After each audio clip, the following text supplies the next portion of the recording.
मला माहीतच असेल, मुख्यमंत्री ग्रामीण पशुधन योजनेअंतर्गत पोल्ट्री फार्म सुरू करण्यासाठी महाराष्ट्र शासन ओबीसी आणि व्हीजेएनटी वाल्यांना 50% अनुदान आणि SC/ST वाल्यांना 75% अनुदान देत आहे। Department of animal husbandry and dairy या वेबसाईटवर माननीय आयुक्त पशुसंवर्धन व दुग्ध व्यवसाय महाराष्ट्र राज्य पुणे यांच्यामार्फत ऑनलाईन पद्धतीने अर्ज मागविण्यात आले आहे। 9 मार्च 2026च्या GR नुसार पोल्ट्री फार्मसाठी स्वतः जवळचे किती पैसे भरा लागणार, 50% आणि 75%चे किती रुपये अनुदान स्वरूपात लाभार्थ्याला मिळणार, पोल्ट्री फार्मचे अनुदान घेण्यासाठी कोणती कागदपत्रे द्यावी लागणार आणि या योजनेच्या अटी व शर्ती कोणत्या आहेत याची संपूर्ण माहिती आपण या व्हिडिओच्या माध्यमातून पाहणार आहोत। तर बघा, पोल्ट्री फार्मसाठी स्वतः जवळचे किती पैसे भरा लागणार। अर्जदाराची पोल्ट्री फार्मसाठी निवड झाल्यास अर्जदाराला 5000 कोंबड्या 2,50,000 रुपयाच्या मर्यादेत आपल्या स्वखर्चाने खरेदी करायचे आहेत।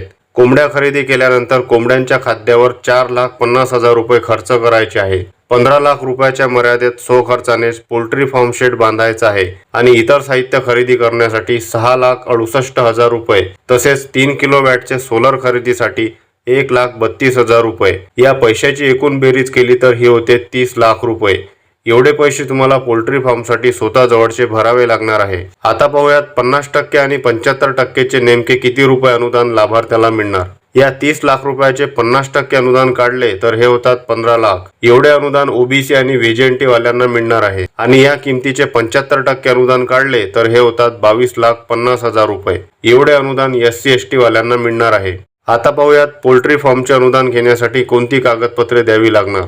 पोल्ट्री फार्मसाठी अर्जदाराकडे स्वतःच्या नावाने असलेली 20 गुंठे जागा किंवा शेतीचा सातबारा, स्वतःच्या नावाने जागा नसेल तर किमान 5 वर्षाचा भाडेपट्टा, नोंदणीकृत करारनामा, कुक्कुटपालन व्यवसायाचे शासकीय किंवा निमशासकीय संस्थेतून प्रशिक्षण घेतल्याचे प्रमाणपत्र आणि स्थानिक पशुवैद्यकीय अधिकाऱ्याने दिलेले 2 वर्षाचे अनुभव प्रमाणपत्र। या व्यतिरिक्त अर्जदार दिव्यांग असेल तर UDID कार्ड, अर्जदार बचत गटाचा सदस्य असेल तर बचत गटातील सदस्य प्रमाणपत्र आणि इतर कागदपत्रे जसे की जातीचे प्रमाणपत्र, Aadhaar card, ration card, bank passbook ही महत्त्वाची कागदपत्रे पोल्ट्री फार्मसाठी द्यावी लागणार आहे।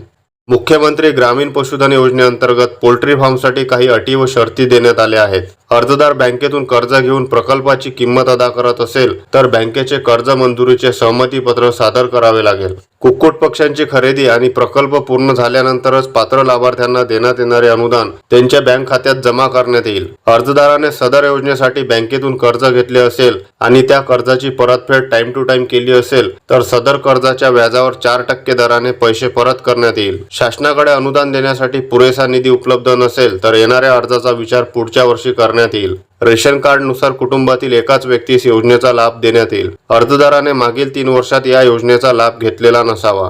तर मित्रांनो, या व्हिडिओमध्ये आपण पोल्ट्री फार्मसाठी किती पैसे भरावे लागणार हे आपण पाहिलेलं आहे। या संदर्भात तुमचा काही प्रश्न असेल तर खाली कमेंट करून नक्कीच विचारा। चला तर भेटूया पुढच्या व्हिडिओमध्ये नवीन माहितीसह। धन्यवाद।